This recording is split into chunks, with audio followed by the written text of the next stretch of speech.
I am Obi Black One Kenobi, and I have come to witness the Lakers, and notice that the Lakers are high, rising above their time.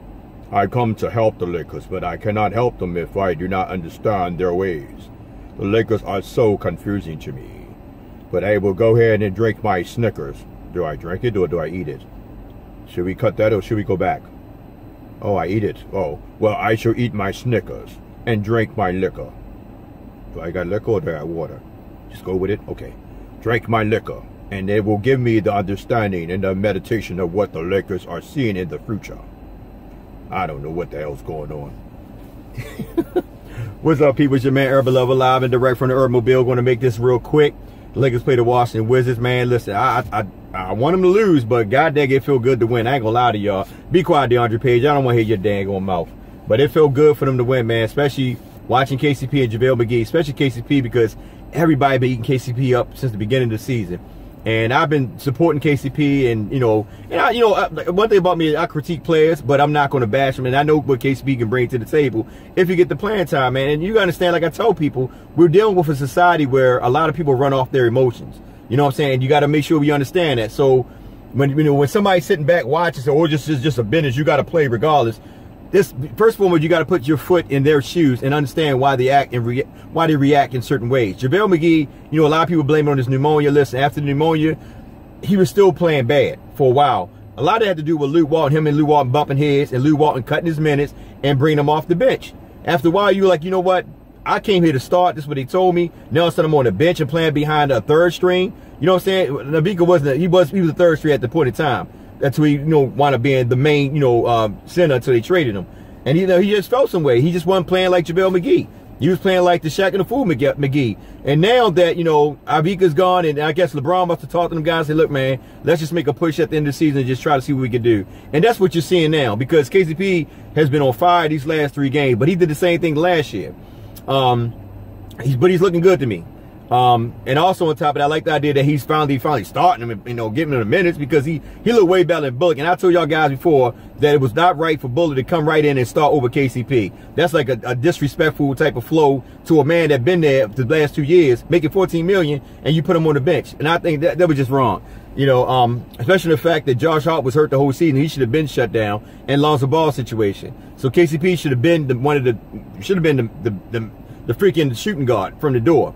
Well, not from the door, but, after Lonzo Ball and, everything else happened to him and Brandon Ingram. But then you look at JaVale McGee.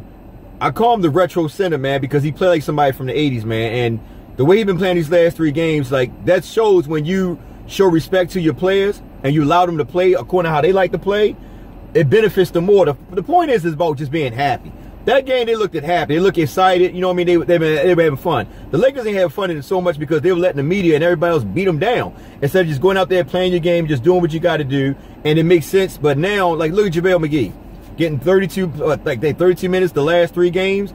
Look at the rebounds and the points he putting up. And for all them nab says, oh, he ain't rebounding, he ain't doing this and that.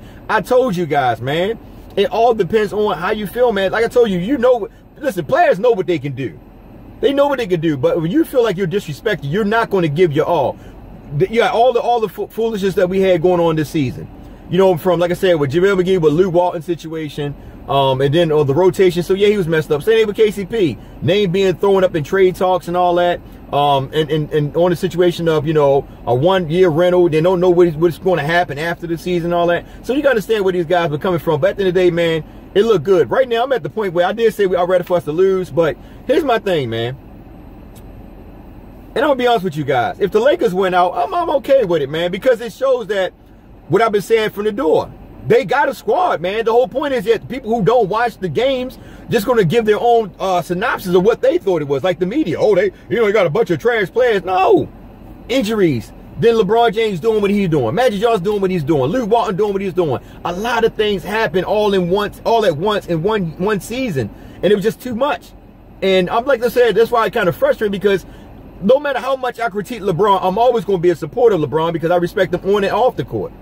Yeah, he make a lot of bonehead mistakes. Who don't? We all human, you know what I'm saying? So at the day, I'm not mad at him, but I was more upset with him because he didn't take the young guys under his belt and help them, you know, develop. Because in reality, I'm gonna be honest with you, those 3 guys that you know that you want to get rid of, all 3 of these guys are the superstars on that team, future superstars. Freaking Brandon Ingram, Lonzo Ball, and freaking Kuzma. They're your 3 superstars. You don't really, I know a lot of people say, well, we need a superstar, we need this and that. No.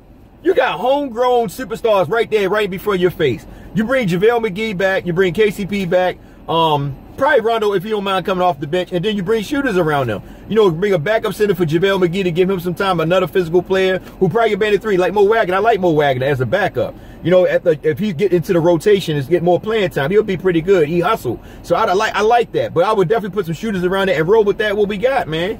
I know I said get rid of all the veterans. I said it out of anger, man, because it frustrates me to say, you know, these guys ain't playing. Now, Lance Stevenson, I like him, but he, to me, just don't fit the Lakers. Just don't fit him. I mean, I think he should go somewhere else and actually blossom wherever he go. But other than that, Rondo coming off the bench to help Lonzo Ball, if you don't mind. If not, I would definitely go get me a bigger point guard to back up Lonzo, somebody that can shoot as well. Rondo been knocking down threes, and I respect it because now he's basically hitting threes, so teams can't leave him open all the time because he's showing like, listen, I can knock these down. So Rondo remind me of a Jason Kidd, you know, the old Jason Kidd back when he was 38 back with Dallas.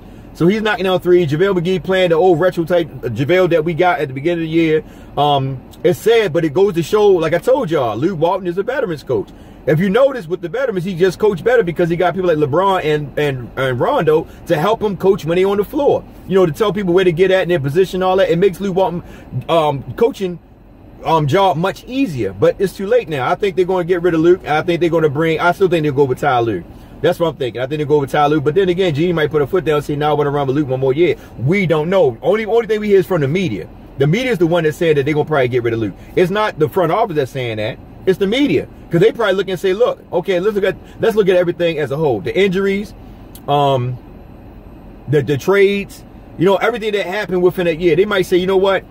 Based on what we had this year, let's go one more year. Let's go up to let's at least skip Luke up to the All-Star break to see what he does.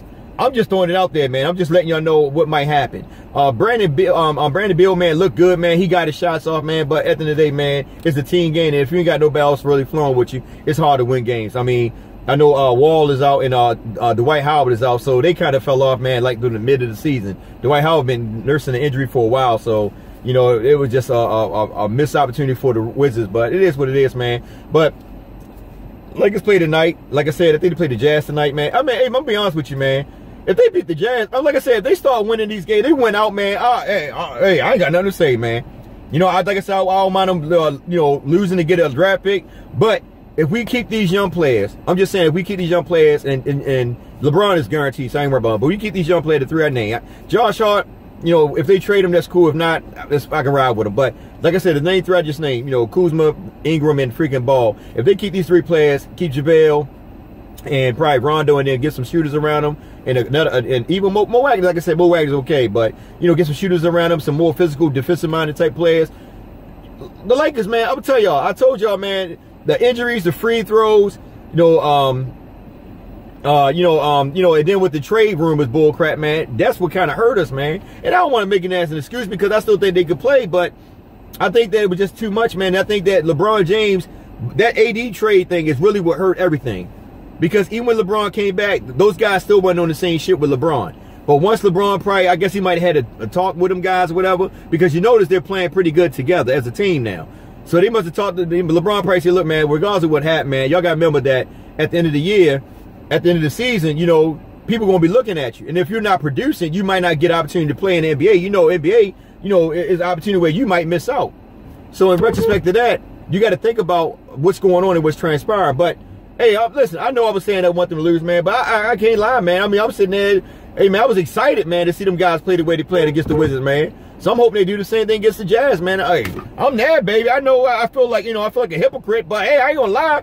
You know, I am a hypocrite right about now. I don't know what the hell to think. I don't know if I want them to lose, and I don't know if they want them to win, but if they do something, I'm happy. I mean, goddamn, what does it do if you do if you don't if you do, whatever it is, I can't think of the daggone word. I'm doing about getting the car. Y'all, I'll catch the rest of y'all in Twitter. Everybody else, Y'all take care. Catch you on the next video. Your man Chaz is out of here. Well, I say Chaz. Urban Lover. I can't even remember my name. That's how much I'm confused about these Lakers. But it is what it is, man. I'm just throwing little scenarios out there of what the Lakers front office everybody could be looking at. Also LeBron James. Remember, we got LeBron James for 3 more years, man. No matter how much we cry and all that, man, we might as well just deal with it, man. Straight up, man. You know, don't wrong with critiquing him, but ain't no point to just keep crying about him like LeBron suck, blah, blah, blah. We might as well just get over it, man. Just deal with it for 3 years, man, and see where it goes, man. You know, at the end of the day, like I said, you know, if they never got injuries and the AD situation never took place, hey, who knows, man? We might be in the playoff. And I know mathematically we out, but what about freaking Portland? I gotta look at some numbers because I'm looking right now. If the Lakers went out and Portland lose like 8 in a row. You never know what happened. I'm going to look at some mathematical numbers and see, and I'm going to look at some numbers and see if the Lakers might slide in that 8th spot. I'm just going to see, man. I'm just thinking. I got to see first. I don't want to put it out there. You know what I mean? I don't want to put it out in the atmosphere because it might smack me in my, ow, ow. It might smack me in my face. Look, y'all take care. I'm out. Ow, ow.